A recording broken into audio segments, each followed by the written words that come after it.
Vector equation. તો સમતલના સદિશ સમીકરણ માટે આપણે સમતલ પરનો એક બિંદુ અને સમતલને લંબ એક દિશા જેને આપણે અભિલંબ કહીએ તેની જરૂર પડશે. તો ધારો કે આપણે લઈએ કે બિંદુ a બાર એટલે જેનો સ્થાન સદિશ a બાર છે તે માંથી પસાર થતા n બાર અભિલંબ વાળા n બાર અભિલંબ ધરાવતા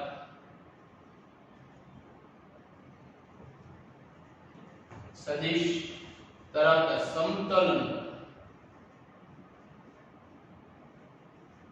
સદિશ સમીકરણ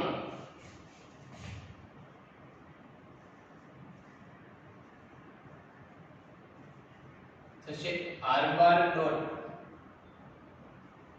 n બાર ઇક્વલ ટુ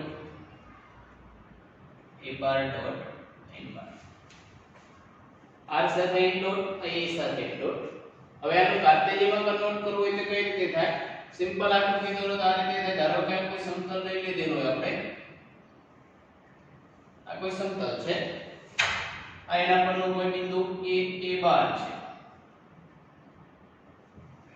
અને આ એના અભિલંબની દિશા છે. આ રીતે આપણે જનરલી દર્શાવશું, આ n બાર વડે દર્શાવશું.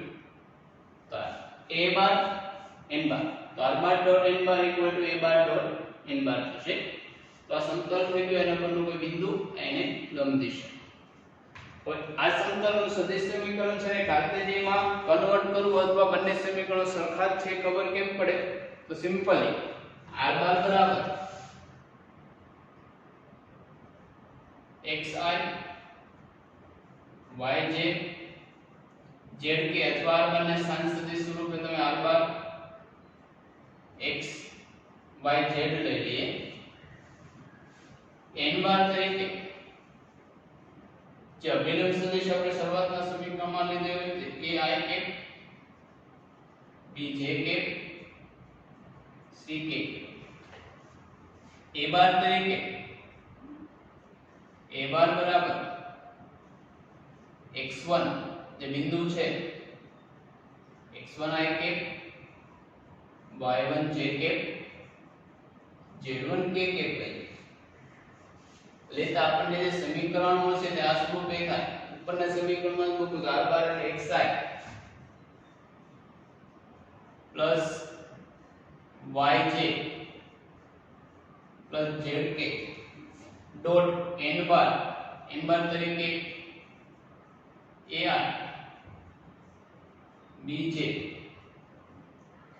ck is equal to a bar dot n bar, a bar એટલે કે xi yj, a bar એટલે કે x1i y1 z1 kk dot n bar એટલે કે ai bj ને c k. ડોટ પ્રોડક્ટ લઈને પહેલા ઘટકનું સાદુરૂપ થાય કે આ બંને લેશું તો x સાથે a i ડોટ i લેવાને એટલે આનું સાદુરૂપ આવું થશે ax plus by plus cz. આ બાજુ થશે a1 ax1 by1 અને cz. હજી સાદુરૂપ આપો તો સમીકરણ મળે ax plus by plus cz બરાબર d. જ્યાં d તરીકે આપણે લેશું a bar dot n bar, a bar dot n બાર એટલે આ જ વસ્તુ છે એટલે કે ax1 by1 cz. એટલે કે આ સમતલનું સદિશ સમીકરણ r dot n equal to a dot n.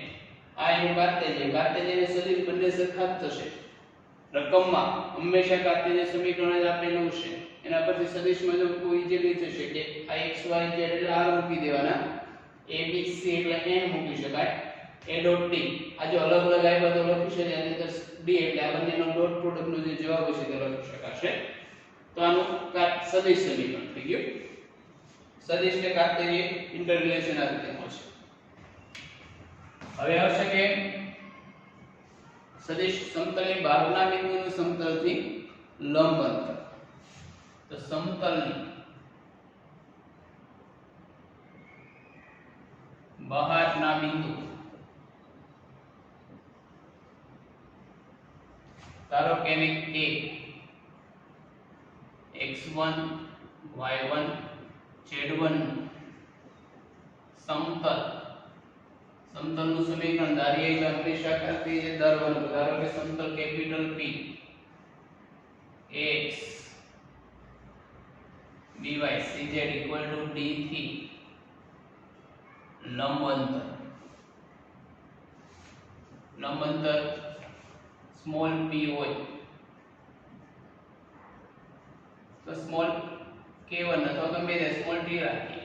Small t હોય તો t ની વેલ્યુ t બરાબર માનાંકમાં x1 by1 cz1 d છેદમાં વર્ગમૂળમાં a square plus b square plus c square. સમીકરણ સ્વરૂપ પરથી જો 11મા ધોરણનો કંઈ યાદ આવતું હોય તે કા કન્સેપ્ટ આવી ગયેલો છે પણ થોડોક અલગ આવેલો છે.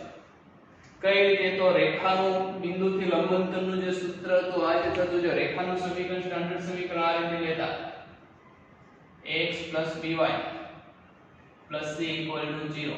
રેખાનું સમીકરણ લેતા ની બહારનું બિંદુ ધારો કે x1 y1 હોય તો આ બિંદુના રેખાથી લંબ અંતરનું સૂત્ર આવું હતું કે સમીકરણ રેખાનું હોય તો x1 y1 મૂકી દેતા પ્લસ c અને છેદમાં આ જે સહગુણકના વર્ગ વડે ભાગી નાખો a square plus b square.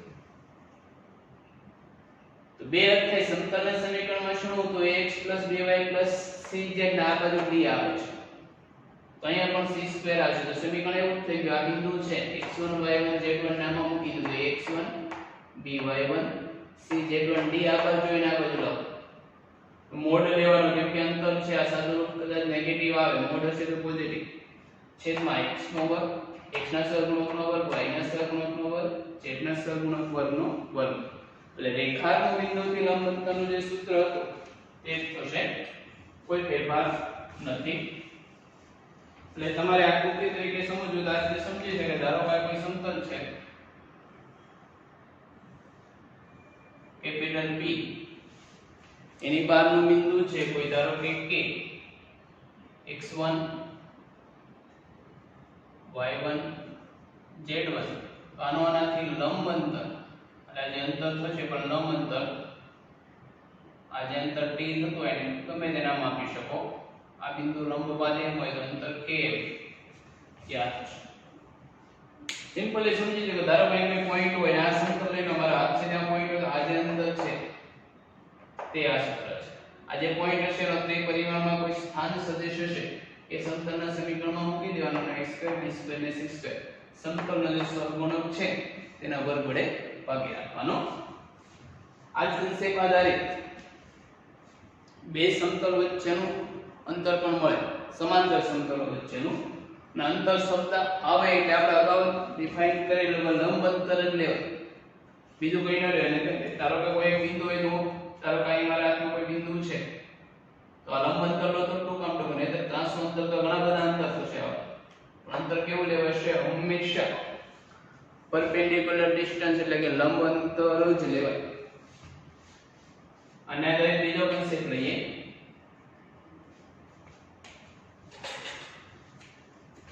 બે સમાંતર સમતલો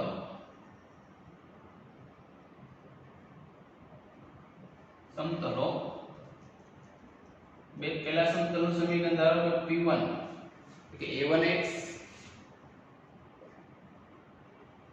b1y c1z = d1 અને બીજું P2x a1x b1y d2. જો સમાંતર સમતલો છે એટલા માટે a1 b1 c1 બંનેમાં સરખા થાય. આપણે જો બે સમતલો સમાંતર હોય તો તેના અભિલંબો સમાંતર જ થશે એટલે આ રેશિયો સરખો હોય. d1 ને d2 અલગ થાય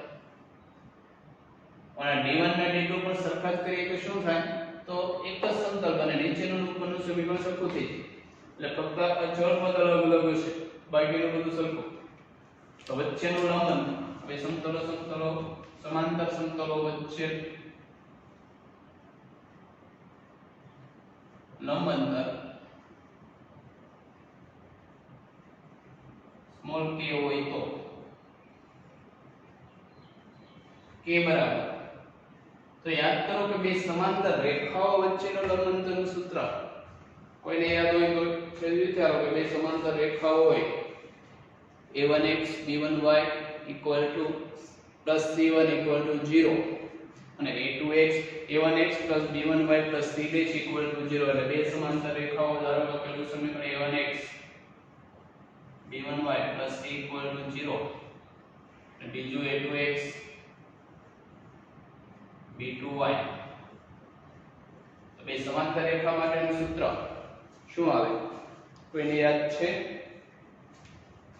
જો યાદ હોય તો આ ટાઈપનું સૂત્ર હતું એનું c - c' છેદમાં √a1² + b1² a1 ને b1 એટલે ખરેખર શું થયું અચળ પદની બાદબાકી કરીને છેદમાં તેને સહગુણકના વર્ગ વડે ભાગી નાખ્યો. તો અહીંયા પણ વસ્તુ એ જ થશે.